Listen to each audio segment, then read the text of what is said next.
On September 11, 2001, nearly 3,000 innocent Americans were intentionally murdered. Over 1,000 soldiers have died and thousands more have been maimed or wounded.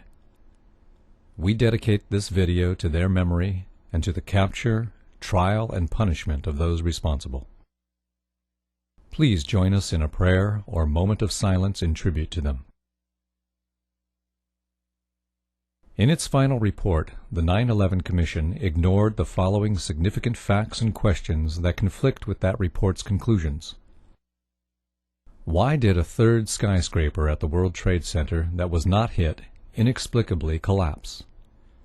Building 7 at the World Trade Center was never hit by an airplane and had no significant fire. It was 47 stories high. It was constructed of steel. Yet at 5:30 p.m. it fell perfectly straight down into a small pile of rubble, just like a controlled demolition. Why did the Federal Emergency Management Agency lament that the specifics of the fires in World Trade Center 7 and how they caused the building to collapse remain unknown? Larry Silverstein, the leaseholder of Building 7 who collected insurance of $7 billion, is on tape saying he ordered the New York Fire Department to pull it, to destroy the building with explosives. In October of 2001, Scientific American told us that they just don't build them as tough as the World Trade Center.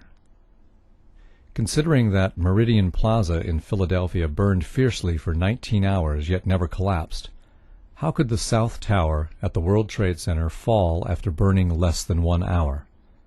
How could the North Tower fall after burning only for 2?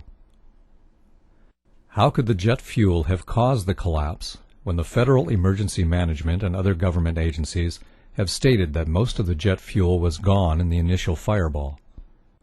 Moreover, how could the fires have caused the collapse at all, since recent fire tests by Cardington found that a steel building survived fires in experiments with extreme temperatures beyond the range possible with jet fuel?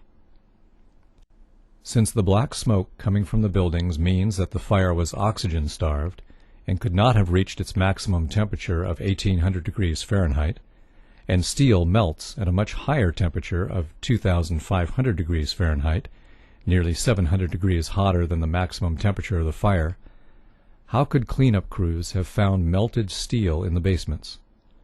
How could, days later, NASA satellite images show hot spots in the buildings that still exceeded the maximum temperatures possible? Explosives like C4, however, create temperatures of 3,000 degrees Fahrenheit, which easily melt steel. Why did Fire Engineering magazine tell us that no steel building has ever been destroyed by fire, that the World Trade Center investigation was a half-baked farce?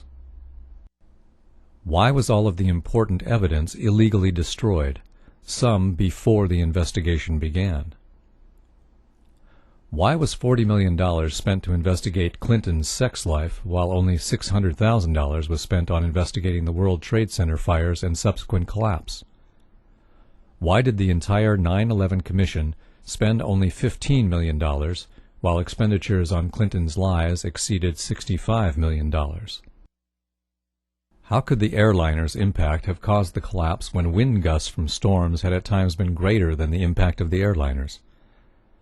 Neither tower was bent, nor did they creak or groan at any time. Firefighters said they seemed sound and reported that there were no fires they couldn't control. How could the building collapse at the maximum speed of gravity? Each floor hit should have slowed the fall, just as if you drop a steel ball from the roof, it would fall faster without resistance. This couldn't have happened without explosives placed inside the structure. How could the concrete encased in a steel-framed pan with 2 layers of carpet over it, riveted inside columns of steel beams, welded together in a network with steel bands, be pulverized? How could steel beams and clouds of finely pulverized concrete come shooting out of the buildings at hundreds of miles an hour, traveling all the way to New Jersey? This is only possible with explosives. The buildings fell rapidly, according to the 9/11 Commission, because the bolts, rivets, and steel framework were weakened by the fire. If so, Then how could the concrete be pulverized and ejected at high speed, since the force to do that is greater than the force needed to shear the weakened steel, bolts, and rivets? How could the twin towers fall straight down when the damage and resulting fires were only to one corner, two sides? Only the tops of the twin towers should have fallen, and they should have fallen over, not straight down. In fact, the top of one tower did fall over onto Building 4, so there was no building weight to crush the floors below. So what caused the collapse of those floors?